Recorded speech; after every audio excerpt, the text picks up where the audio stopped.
Welcome friends. Today I shall discuss about internal energy of a system, which is denoted by U. Now the definition of internal energy is that the total energy contained in a thermodynamic system is called the internal energy.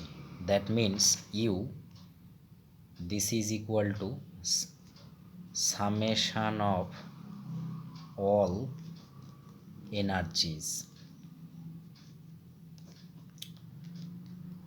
To explain this, let us take a suitable example of electron revolving around the nucleus. Electron revolving around the nucleus.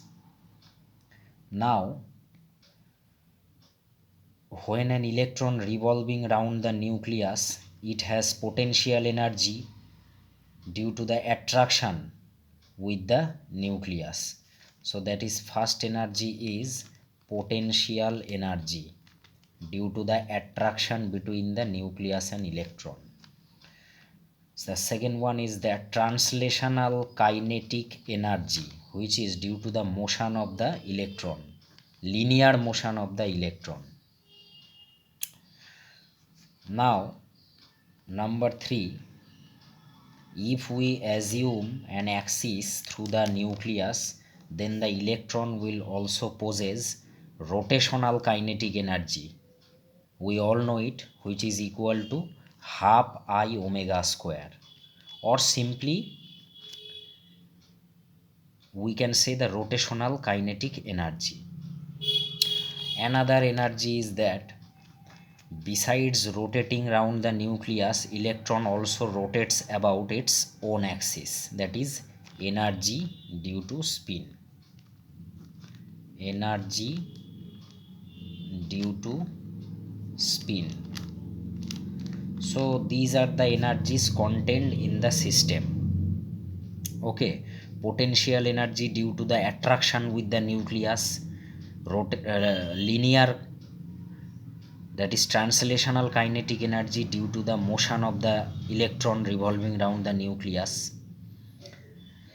And if we assume an axis through the nucleus, then it also has rotational kinetic energy, which is half I omega square.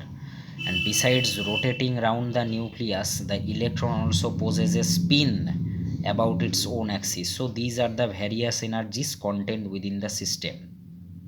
So internal energy is the sum of all energies. But in reality,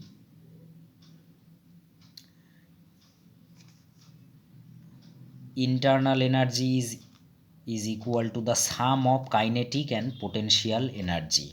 This is because only kinetic energy, translational kinetic energy and potential energy is effective. Other energies are so small that we can neglect it. That's why internal energy is taken as sum of only kinetic and potential energy, that is total mechanical energy. Okay. Now let us discuss various properties of internal energy.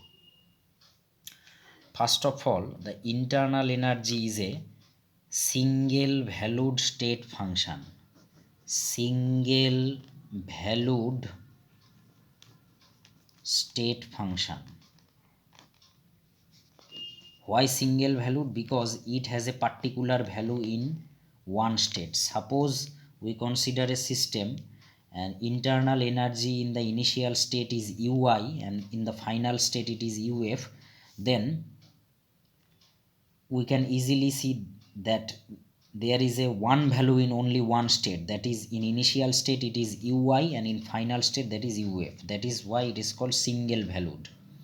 And why it is state function? Because it only depends upon the initial and final state of the system, no matter through which the system moves from one state to another state. Number 2, we cannot measure the absolute value of internal energy. We can only measure the change in internal energy, that is du. that is absolute value of internal energy cannot be measured, only we can measure the change in internal energy. Another property is that it is a perfect differential, that means line integral of du is equal to 0. Du is a perfect differential, that means the line integral of du is 0. Another property is that in case of a perfect gas, internal energy is only a function of temperature. How we can prove it? We all know that in case of a perfect gas, there is no potential energy. The only energy is kinetic energy, which is for a 1 mole perfect gas 3 by 2 RT. And since 3 by 2 R is constant, the only variable is T, so we can write as U equal to F of T. That is, for a perfect gas, internal energy is a function of temperature. Last one is that for a cyclic process, the change in internal energy is 0.